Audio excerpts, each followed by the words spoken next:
जी, बहुत जबरदस्त आपने तफसीली पूरा मामला बता दिया है। और मैं समझता हूँ कि ये इंतहाई अफसोसनाक वाकया है पाकिस्तान की मौजूदा जो हालात हैं उसमें। इस तरह की छूट देना किसी टाइकून को, और उसको पहले बनाना फिर उसको छूट देना, तमाम रूल्स और तमाम कवानीन सबवर्ट करना, ये तो इंतहा है। मैं समझता हूँ जुल्म है पाकिस्तान के लोगों के साथ। अच्छा आसिफ, अ, आगे बढ़ते हैं कि इमरान खान साहब ने आज जब कहा, वो जब अपनी मुकदमात के बाद उन्होंने सहाफियों से बात की कि जी मुझे 3 दिन पहले छोड़ के दिखा दे तो मेरे सियासी मुखालफिन को पता लग जाएगा कि मैं कितना मकबूल और कितना मेरी जो है पार्टी मजबूत है। और ये कि जो जो गिफ्ट की कीमत है उसको इंक्रीज कर दिया गया है साहब को खुश करने के लिए। तो आप जरा उसके बारे में भी ये बताइएगा। उनका मूड बड़ा जो है आजकल एग्रेसिव लग रहा है खान साहब का। जी, इमरान खान साहब ने बिल्कुल आज जेल में जो बातें की हैं वो इस लिहाज से अहम है कि वो ये समझते हैं कि अगर वो अब भी उनको आने की इजाजत दी जाए लोगों में, तो वो जो है वो मैदान मार सकते हैं। हालांकि उनसे इंतखाबी निशान ले लिया गया है। लेकिन रजा भाई, एक जो बड़ी अहम बात है जो हमारे दोस्त कवर कर रहे हैं, इमरान खान साहब का ट्रायल, उनसे मेरी आज बात हो रही थी एक से ज्यादा लोगों से।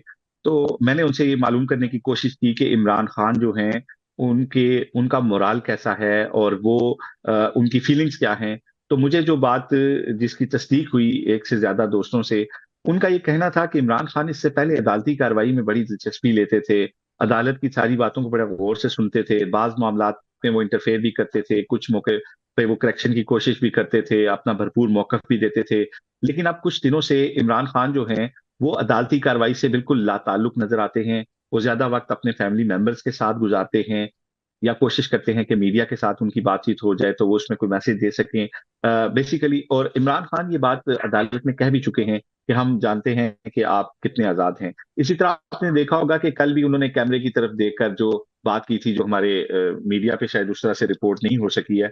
लेकिन उनका ये ख्याल है कि उनके खिलाफ जो है, उनको जब इंसाफ जो है वो अदालत से शायद नहीं मिल रहा, वो इस बात पर अब कन्विंस नजर आते हैं। इसीलिए अब उन्होंने अपना जो फोकस है वो अदालती कार्रवाई से और उन चीजों से हटा लिया है। और वो अब मेरा ख्याल है ये समझते हैं, उनका वो कॉन्फिडेंस शेक हुआ है कि शायद अदालत जो है वो उनको मेरिट पर नहीं सुन रही, और अदालत ने वही फैसला देना है जिसके बारे में जो है अदालत को कोई डिक्टेशन दी जाएगी। शायद उनका दिमाग इस माइंडसेट के तहत अब जो है वो रिएक्ट कर रहे हैं। और उन्होंने जितने भी बयान दिए हैं मीडिया को, उसमें उन्होंने बुनियादी तौर पर यही बात की है कि वो जेल के अंदर बड़े कंफर्टेबल हैं, और वो जब भी आएंगे तो वो कौम को मायूस नहीं करेंगे, और वो जो है वो कोई सौदेबाजी नहीं करेंगे। तो इमरान खान जो है वो मेरा ख्याल है कि उन्हें नजर आ रहा है कि इस इलेक्शन में उनका कोई हिस्सा नहीं है, और अदालत में भी उन अदालत की जानिब से भी जो है उनको रिलीफ मिलने की शायद उनकी आस जो है वो टूट चुकी है। और वो समझते हैं कि उन्हें बाय एंड लार्ज जो है उनके खिलाफ आएंगे फैसले, और उनको अभी मजीद अरसा जो है वो जेल में गुजार। जी बहुत शुक्रिया आसिफ। जबरदस्त आपने रिपोर्ट्स दी हैं हमें, और इंशाल्लाह आपको जहमत देते रहेंगे। Thank you so much. मेरे साथ अभी तो मौजूद है इमरान वसीम साहब, आप सब जानते हैं उनको। इमरान जो है जबरदस्त कोर्ट की रिपोर्टिंग भी करते हैं और एनालिसिस भी बड़ा अच्छा उसकी बेसिस पे बनाते हैं, चूंकि इंफॉर्मेशन उनके पास अच्छी होती है। तो इमरान वेलकम। और ये आज आगाज यहाँ से हम ये करते हैं, जो इमरान खान साहब ने जेल में अपनी मुकदमे जेल ट्रायल्स के दौरान जो बातें कही, जरा उनका थोड़ा सा जिक्र कीजिए। और फिर ये जो दो सुप्रीम कोर्ट के जजेस ने भी कुछ रिमार्क्स दिए हैं कि अगर आइन के ऊपर अमल किया जाता तो आज मुल्क का ये हाल ना होता, जस्टिस अतहर मिनल्ला ने और दीगर ने। तो वो उसके ऊपर भी जरा बताइए हमें, नाजरीन को। आपने तो रजा साहब ये चाय का इतना बड़ा मग्गा पकड़ लिया और सवाल मेरी तरफ आपने डाल दिया।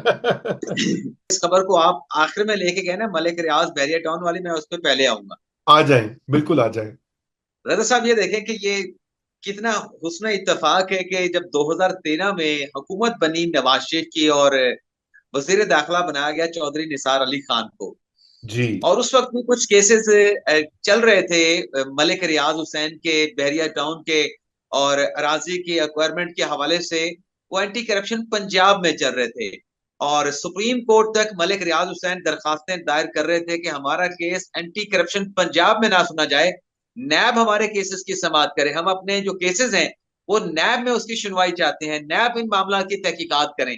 और आज आप देखें कि वही नैब है और वही मलिक रियाज हुसैन है, और उसी मलिक रियाज हुसैन की प्रॉपर्टीज जो है वो फ्रीज की जा रही